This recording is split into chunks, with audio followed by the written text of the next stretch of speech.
नमस्कार। मैं संजीव कुमार आज भगवान बुद्ध और उनका धम्म इसके 12वें और अंतिम अंश को संक्षेप में प्रस्तुत करने का प्रयास कर रहा हूँ। इस अद्वितीय पुस्तक के रचनाकार हैं Bodhisattva Baba Saheb doctor B.R. Ambedkar. The Buddha and his Dhamma. अनुवादक हैं डॉक्टर भदंत आनंद कौशल्यायन और संपादक हैं आचार्य जुगल किशोर बौद्ध।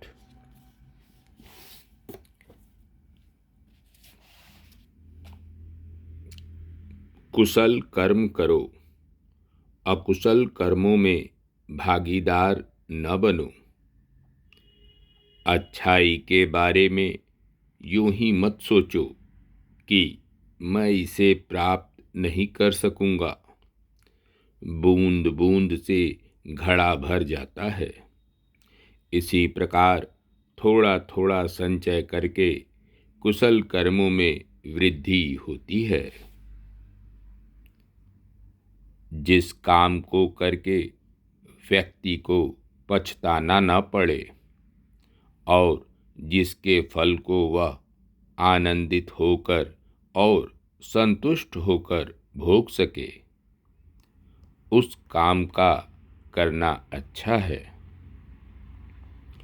धूप और चंदन की सुगंध कुछ ही दूर तक जाती है, किंतु सील की सुगंध बहुत दूर तक जाती है। ध्यान दें, भूख सबसे बड़ा रोग है, संस्कार सबसे बड़ा दुख है। जो इस सत्य को जान लेता है, उसके लिए निर्वाण सबसे बड़ा सुख हो जाता है। धन की वर्षा होने से भी आदमी की कामना की पूर्ति नहीं होती। बुद्धिमान आदमी ठीक प्रकार जानता है कि कामनाओं की पूर्ति का न होना कष्टदायक है। यदि कांसे के टूटे बर्तन की तरह तुम निःशब्द हो जाओ, तो तुमने निर्वाण प्राप्त कर लिया। तुम क्रोध से मुक्त हो जाओगे। जो निर्दोष और अहानिकारक व्यक्तियों को कष्ट पहुंचाता है, वह स्वयं कष्ट भोगेगा। जिसे नियंत्रण में रखना कठिन है, जो चंचल है, जो हमेशा आनंद ही खोजता रहता है, ऐसे मन को नियंत्रण में रखना अच्छा है। नियंत्रित मन सुख लाता है। आदमी वैसा ही होता है जैसा उसका मन उसको बना देता है।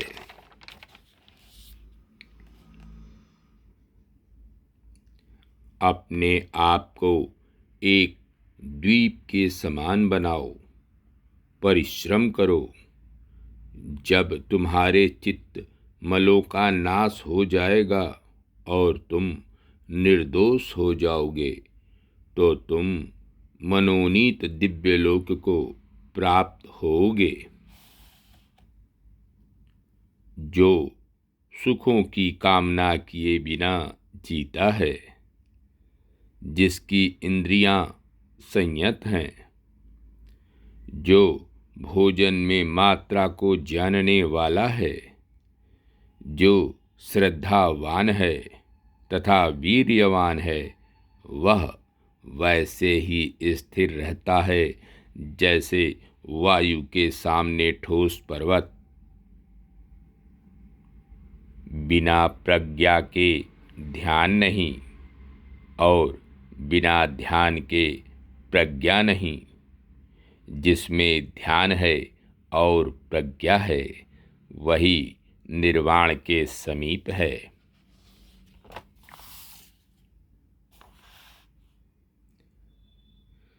बौद्ध दर्शन के अनात्मवाद का आलोचनात्मक विवेचन।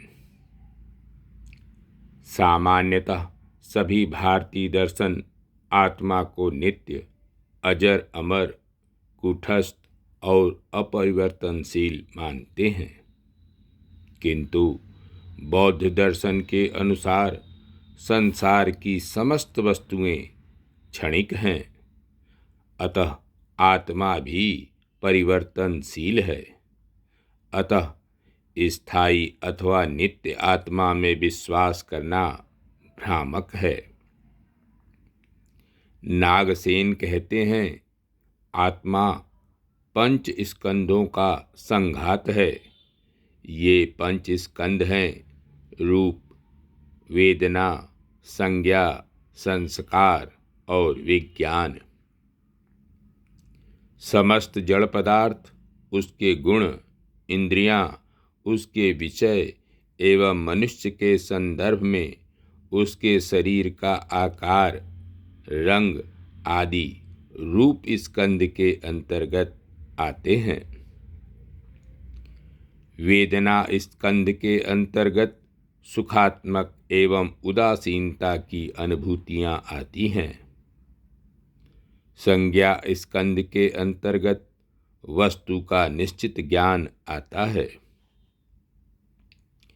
पूर्व कर्मों के कारण उत्पन्न प्रवृत्तियां संस्कार कहलाती हैं। विज्ञान का अर्थ है चेतना। इन पंच स्कंधों के संघात को आत्मा कहते हैं। ये स्कंध आत्मा के घटक हैं, जिसमें रूप स्कंध आत्मा के भौतिक घटक हैं और वेदना, विज्ञान, संज्ञा, संस्कार उसके मानसिक घटक हैं।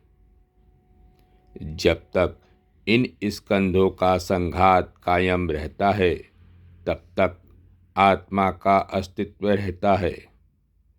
इस संघात के नष्ट होते ही आत्म तत्व का लोप हो जाता है। पाश्चात्य दार्शनिक स्पष्ट रूप से घोषणा करते हैं कि मुझ में कोई आत्म तत्व नहीं है। बरगसा भी कहते हैं कि सत्ता ऐसी वस्तु है जो स्वयं परिवर्तनशील है।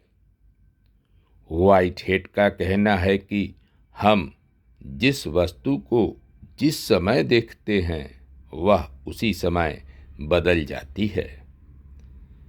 हेरेक्लाइट्स का कथन है कि परिवर्तन इतना तीव्र है कि हम एक ही धारा में पुनः स्नान नहीं कर सकते हैं। बुद्ध भी यही कहते हैं कि सत्ता स्थायी न होकर अनित्य एवं परिवर्तनशील है। अतः स्थायी आत्मा में विश्वास भ्रामक है। परंतु महत्वपूर्ण सवाल, यदि क्षणिक विज्ञानों का प्रवाह ही आत्मा है, नित्य आत्मा नहीं, तो ज्ञान किसे प्राप्त होता है? आत्मा नहीं तो पुनर्जन्म कैसे होगा? इसके उत्तर में बौद्धों का कहना है कि पुनर्जन्म का अर्थ एक आत्मा का दूसरे में प्रवेश करना नहीं है। पुनर्जन्म का अर्थ है विज्ञान प्रवाह की अविच्छिन्नता। जिस प्रकार एक दीपक से दूसरे दीपक को जलाया जा सकता है, उसी प्रकार वर्तमान जीवन की अंतिम अवस्था से भविष्य जीवन की आरंभिक अवस्था का विकास संभव है। कर्मवाद की व्याख्या कैसे संभव होगी? कर्मवाद के अनुसार कर्मफल का भोक्ता वही होना चाहिए जो कर्म करता है। इसके उत्तर में बौद्धों का कथन है कि विज्ञानों के प्रवाह में प्रत्येक पिछला विज्ञान अगले विज्ञान को जन्म देकर स्वयं नष्ट हो जाता है। इस प्रकार प्रत्येक अगले विज्ञान में हर पिछले विज्ञान के संस्कार समाहित रहते हैं।